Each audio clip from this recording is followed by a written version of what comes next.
दोस्तों, पुरातन काल में असंख्य दिव्यास्त्रों का वर्णन मिलता है और पहले के योद्धा देवताओं की तपस्या करके उन्हें प्रसन्न करते थे और दिव्यास्त्र प्राप्त करते थे। जैसे कि अर्जुन भगवान श्री कृष्ण के कहने पर महादेव की कठोर तपस्या किए और उसे पाशुपतास्त्र प्राप्त किया। दोस्तों, वैसे तो हम सभी पाशुपतास्त्र, ब्रह्मशीर अस्त्र, ब्रह्मास्त्र जैसे अनेकों अस्त्रों के बारे में जानते हैं, लेकिन रामावतार से लेकर श्री कृष्ण अवतार तक कुछ ऐसे भी दिव्यास्त्र का प्रयोग हुआ था जिनके बारे में बहुत ही कम लोग जानते हैं। तो आइए जानते हैं दोस्तों वह खास दिव्यास्त्रों के बारे में। दोस्तों, सबसे पहले बात करते हैं विशोषण अस्त्र के बारे में। ये अस्त्र देवराज इंद्र का था, जिसका प्रयोग करके किसी भी चीज को सुखाया जा सकता था। इसे चलाकर बड़े से बड़े सागर को भी पल भर में सुखाया जा सकता था। मुख्य रूप से इस अस्त्र का प्रयोग वरुणास्त्र को नष्ट करने के लिए किया जाता था। जब भगवान श्री राम के द्वारा लगातार 3 दिनों तक प्रार्थना करने पर भी समुद्र देवता प्रकट नहीं हुए थे, तो भगवान श्री राम ने विशोषण अस्त्र का ही आह्वान किया। विशोषण अस्त्र को देखते ही समुद्र देवता त्राहिमाम करते हुए तुरंत प्रकट हो गए और श्री राम के पैर पकड़ लिए। दोस्तों, अब बात करते हैं मानव अस्त्र की। ये ब्रह्मपुत्र मनु जी का अस्त्र था। इस अस्त्र का प्रयोग करके किसी भी शक्तिशाली योद्धा को युद्ध क्षेत्र से कई योजन दूर तक फेंका जा सकता था। इस अस्त्र का प्रयोग भगवान श्री राम जी ने राक्षस मारीच पर किया था, जिससे वह 100 योजन दूर समुद्र के पार जाकर गिरा था।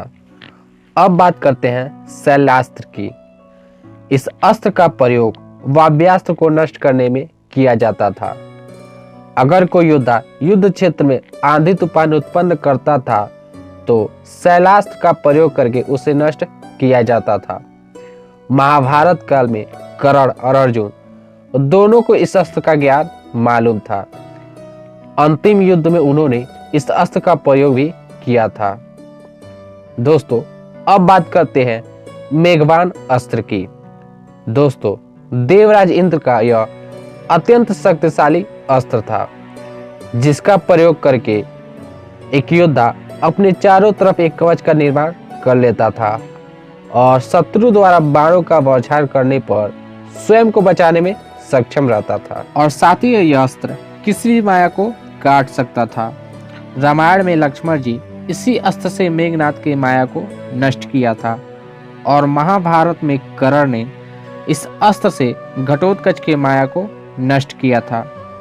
दोस्तों, अब बात करते हैं त्वष्टास्त्र की। यह अस्त्र 12 अदितों में से एक त्वष्ट देव का अस्त्र है।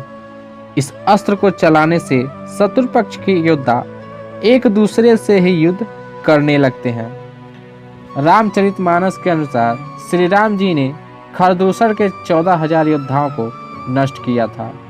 इस अस्त्र का ज्ञान महाभारत में कर्ण, अर्जुन, गुरुद्रोण, अश्वत्थामा और पितामह भीष्म के पास था।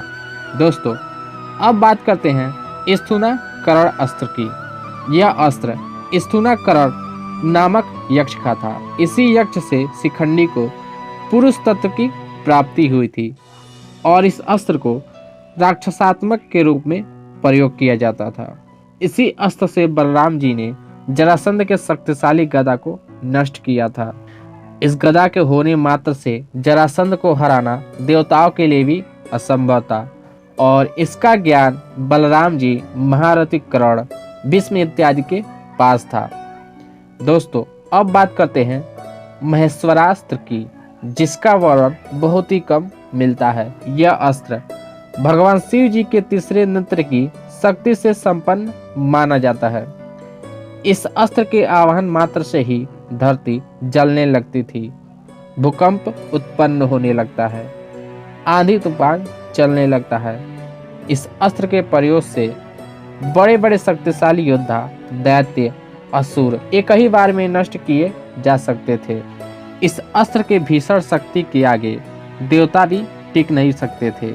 यह महाभयंकर अस्त्र महाभारत में भगवान परशुराम जी के पास था। दोस्तों, इस तरह का अनेकों दिव्यास्त्र रामायण और महाभारत में प्रयोग किए गए थे।